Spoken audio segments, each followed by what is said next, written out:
My message is for mothers, first to keep a positive mind, to love yourself, to love your life, and to appreciate what you have now. Hi everyone, welcome to Own Your Story. Today our guest is Zayana. She is a blogger, a mother, and she is a PhD student as well. So she has her own blog talking about motherhood. And Zayana is a special friend as well because we were college mates 10 years back in Taylor's, and this is the first time we meet each other since I guess 10 years ago. Yep, true.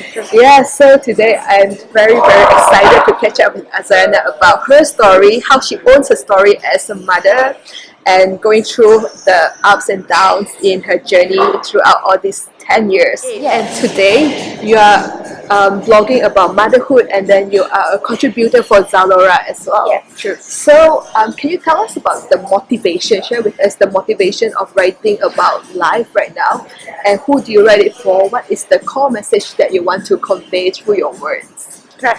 So the motivation, there's one thing that I always hold on to. I believe that we need to be good, we need to do good, and at the same time, we need to encourage others to do good. In Arabic, it's called Saleh wa Musleh.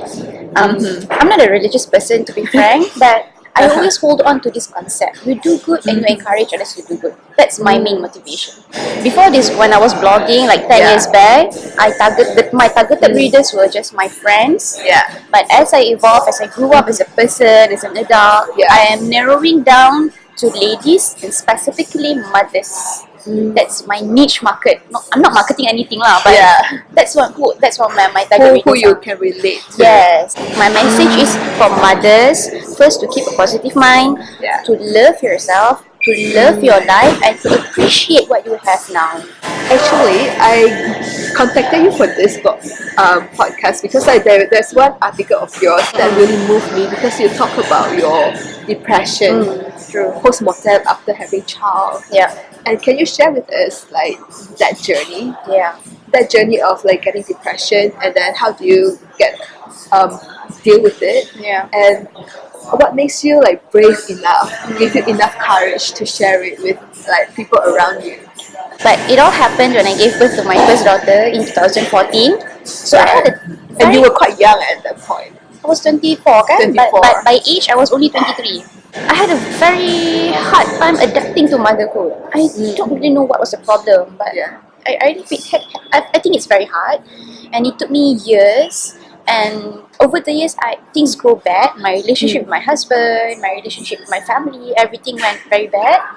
And to a certain point where my husband was saying, sampai bila nak macam ni? How much more are we going to live like this? And I cried a lot that day, and I googled for a psychiatrist at a private hospital, and I made an appointment right away. I called them, can I make an appointment with this doctor, psychiatrist? Yes, that's it. That's how that's my turning point to seek for treatment. I see. And then after that, it's like, what is the process of recovering? Recovering was also tough. It took years. It was tough. If you are going through depression, believe me, it's tough, but God willing, inshallah, you'll get out of this with your own effort and also medication. So I went through therapy sessions, and I see psychiatrists both in private and semi-private hospital. I spent thousands on my therapy, and I used my own savings. I didn't really want my husband to pay for it, because I told myself I'm gonna pay for it myself, and I'm gonna tell myself I need to recover soon, because otherwise I'll be losing more money. So that's not good. So that was my motivation. A kind of motivation. Yes, it's kind of motivation for me to like really push myself out of this situation. So the process was that throughout therapy session, my psychiatrist asked me questions and helped me to restructure my mind. This is how I should live. When I wake up in the morning, remember the first thing to think about is yada. And she also prescribed me with antidepressant, like Zapo. So I was on a medication for 6 months, and after that I realized that I don't need medication anymore. It boils down to myself to control my mind, my thoughts. So that's when I stopped seeing doctors. So along the way, I slowly helped myself to build a positive mind. Throughout your journey, like as a mother and also dealing with this depression, how has you evolved as a person?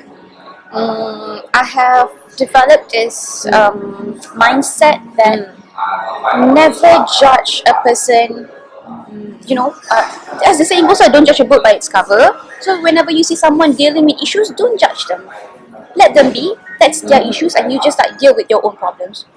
Judging. I learned that it's very unhealthy to judge others. Right now you're a PhD student and you also write and you have to juggle a very, very important role as a mother. Do you face any challenges like in managing all these different roles? Yeah, there's this one challenge. Yeah. Many challenges lah, but there's this one challenge and it's a major one, which is keeping a positive mind about myself. Yeah, I always dwell in negativity. I can easily dwell in that, so I need extra effort to pull myself out of the zone and be in a healthy situation. Yeah, that's the challenge. I am the day-to-day activities is quite okay, but the mindset, the thoughts in my mind, that's the toughest one. Managing your thoughts. Yes, managing my thoughts. That's the toughest challenge. Do you have any tips or any methods you use to keep yourself grounded when everything's going crazy? How do you stay calm? I have my 911, which are my sisters and my friends. They are my 911, and WhatsApp them. Because we're all busy, I understand we're all occupied with our own work and life. So I usually get my phone oh my god, do you know what happened? And they will remind me okay, it's okay, chill. So yeah, that's my 911. My sisters and my friends. And then at this point, how do you manage your priority in life? Say studies, and then family, career. I haven't really established an exact process yet. It's basically juggling and jumbling. Things got juggled everything here and there. That's the truth. But I guess routine. I'm a very routine person. That helps me to arrange things and prioritize. Yeah, I know that 9 to 5 is where I work, and beyond that, I cannot switch on my laptop anymore. That's for family because I can't really work with kids around. Yeah, routine. My answer would be that. I see. So, has there been a major setback or failure that shaped who you are today? I think mistake lah. When I was 23, when I was working with a GLC, I decided to leave the industry. It was in a plantation in the sector. But I made that decision to resign without asking for advices from my parents and my in-law. So I made that decision on my own. My husband said yes. So I thought, it's okay lah. I thought I knew it all. So I resigned. So my parents were very, very upset with that. And looking back, I thought I could have just stayed there for a few years and gained experience there. So the mistake was making decision in a rush. What I have learned from that is that prior to making decision or taking any action, always seek for advices and opinion from people. So it widens your horizon and it helps you to make a better decision, an informed decision. I see. So looking back to your life since college until now, is there anything that you wish you know earlier? I wish I knew how motherhood is like before I became a mother. Okay, the better answer is I wish I could be more critical in my reading and listening and watching something.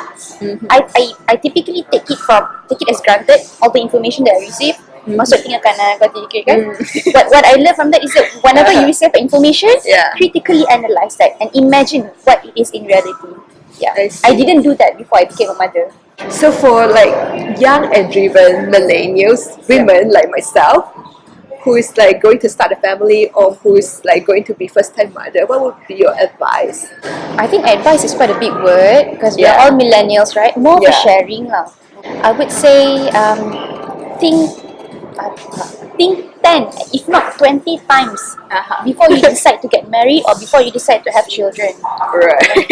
So you might be asking me again, so what should I think about? You might not know what to think about because you haven't been in that shoes. So what you can do is seek sharing and stories from people around you, your best friends, your colleagues, your aunts, your parents. Seek advices from them, listen to their stories.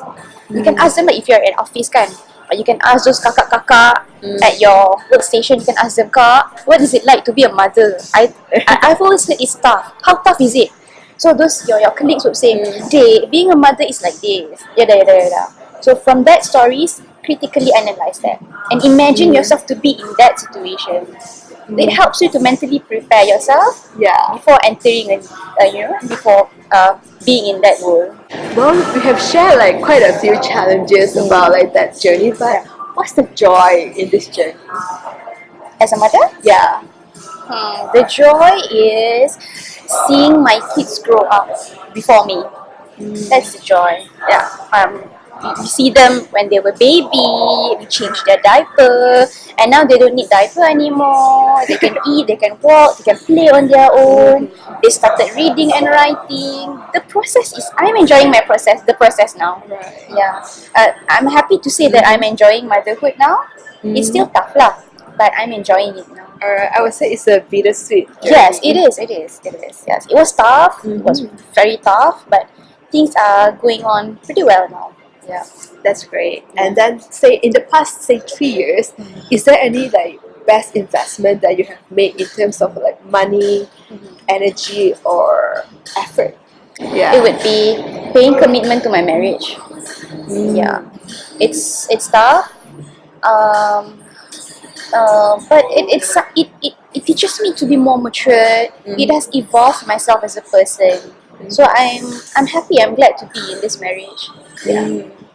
It requires a lot of commitment, but the tough ones are what doesn't kill you make you stronger, right? Yeah. So definitely. those are like teaching me to be a better person. As a writer yourself, like is there any book that has the biggest impact on your life? To be honest, I'm not really a heavy reader. My attention span is about 10 minutes and that's it. But this is my favorite book ever. Retire Rich. Yeah, Retire Rich, and the author is Azizi Ali. This is a sign that you read your book, you know. So this was given to my dad when he was retiring as a gift from his colleague. I enjoy this book so much because it opens up that I need to really think about my retirement at a very young age. My husband was very shocked to see I'm very concerned about my retirement. I'm still young. I started to talk about this when I was 26, maybe. But this book really it opened up my mind that life is not just about present but also in the future. Yeah, so how are we preparing ourselves for that future? When we are 60, our physical might not be as strong as now. So we need to really prepare financially, a part of it financially, to have a better retirement life later. And just now we touched on a very interesting point. It's like we talked about 10 years ago when we were in college. We would never have thought that we are in where we are today. True. Do you have any tips or advices or 2 cents for young and driven college graduates who are going to enter the real world? How should they manage or direct their careers? What you should be prepared of is to have keep an open mind about how your life is going to turn out in the near future. As a college student, you might already be planning, you want to graduate by 2020, after that you want to work, you want to have a salary of this and that much, you want to buy a house, you want to get married, have children. But you know what? Things might not turn out that way. Yeah. Look at us. We were talking about where we were 10 years back. We were planning to work in the accounting field. I was planning to be the Bank Negara Malaysia governor, but we turned out differently. So my point is, keep an open mind about how your life will turn out in the near future, because adulthood is very different from school.